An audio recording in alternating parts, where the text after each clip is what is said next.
What's up, my friends? I've got a new little conceptual tip that I want to share with you today that I hope will help you out. If you've spent any time working on learning the modes of the major scale or any other scale for that matter, and you've been working on the patterns and the coverage across the fingerboard, chances are you've at least been introduced to the idea of playing 3 notes per string for those particular shapes, right? So an example of one of those, for a G major scale or the G Ionian mode, played 3 notes per string starting on the 3rd fret, E string here, it would look something like this.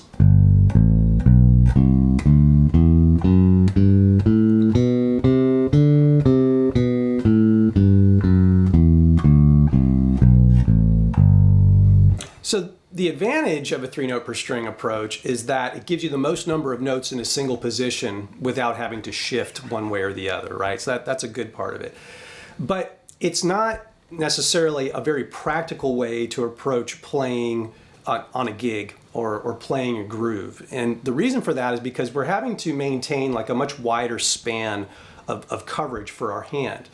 That isn't always going to be super intuitive, and it's frankly not always going to be super comfortable to be always thinking about your hand having to cover these super wide shapes. It just doesn't really make sense because we're not going to be playing in most bass lines, we're not playing every note in the scale, right? We're playing a subset of those notes.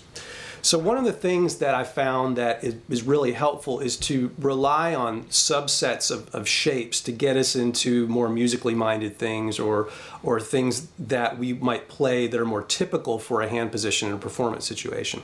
So what I like to do is take a 3 note per string pattern. I like to break it down into 2 note per string patterns. And the way that I found that is really, really cool to take advantage of is to look at each 3 note per string shape as essentially having 2 built-in 2 note per string shapes. So what I mean by that is if I'm going to analyze what this shape looks like, we've got 3 notes per string. I can look at this low note, this first note as being the low note, the second note as being like the middle note, and the third note on each string as being the high note. So when you think about that, we could break that down into just low and middle, or we could also break that down into middle and high, or we could even break that down into low and high, right?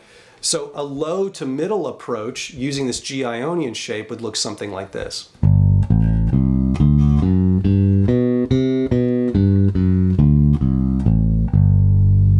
And the scale degrees I'm playing are 1, 2, 4, 5, 7, 1, 3, 4. Okay? Let's shift to a Dorian position. Okay, so Dorian position, 3 note per string fingering that gets used a lot is this one.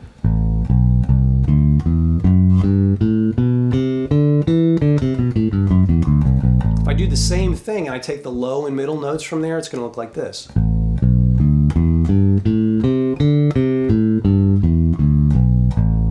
Now I go to Phrygian. Okay, same thing. Low to middle, low to middle. Right, so when you carry that all the way up the octave, here's Lydian. Mixolydian. Aeolian. Locrian.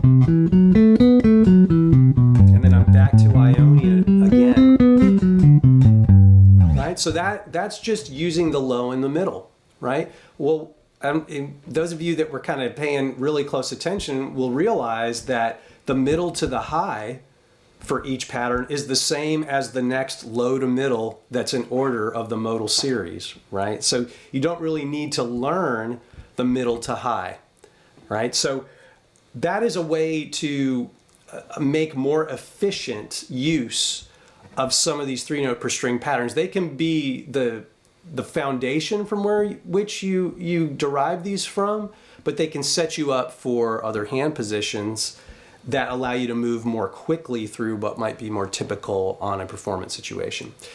Another great thing about this is that it basically sets you up with a pseudo-pentatonic type of approach. And this is what I mean by that. You know how with a minor pentatonic scale, for example, if I start that on G, it's going to look like this.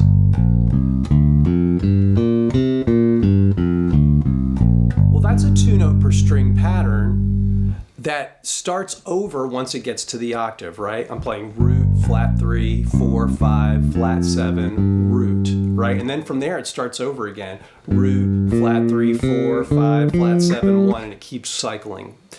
What's cool about these little subset patterns from the modes that I was just showing you is once you get to the octave, the series actually changes. So for this G Ionian idea again, it starts out scale degrees 1, 2, 4, 5, 7, 1, but then the next string would be 3 and 4. And then if you have a 5 or 6 string bass, that you would keep going, right? So after 3 and 4, if you're on a 5 string bass, that would be 6 to 7, right? And then it would be 2 to 3.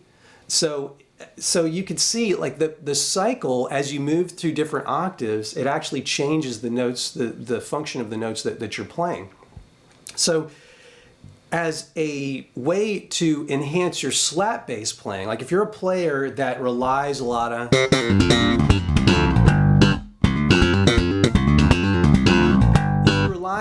on pentatonics to play slap patterns, and because it's comfortable and it's familiar to play 2 notes per string. Think about how that can apply now to the modes of the major scale and give you 7 different 2-note per string approaches to a slap line, right? So if I'm in this Lydian position again, I've got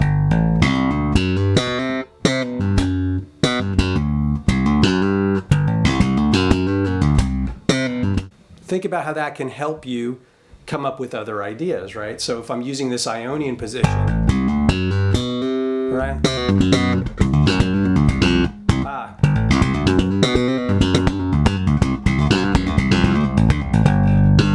Right? If I'm in the Dorian position,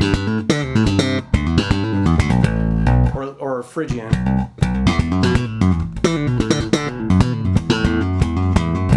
Lydian. So it's just a cool, neat, efficient way to be able to shift through different shapes and still keep more of a narrow focus that might apply more to an actual performance or groove setting. Try it out. I think you'll like it. You can combine 2-note per string ideas with 3-note per string ideas and come up with some very interesting ideas. But at the end of the day, just remember, patterns are nothing more than patterns. We want to use them as ear training exercises so that we know what they sound like, so we can predictively hear an idea and then play it on the fingerboard spontaneously. All right, have fun. We'll see you next time.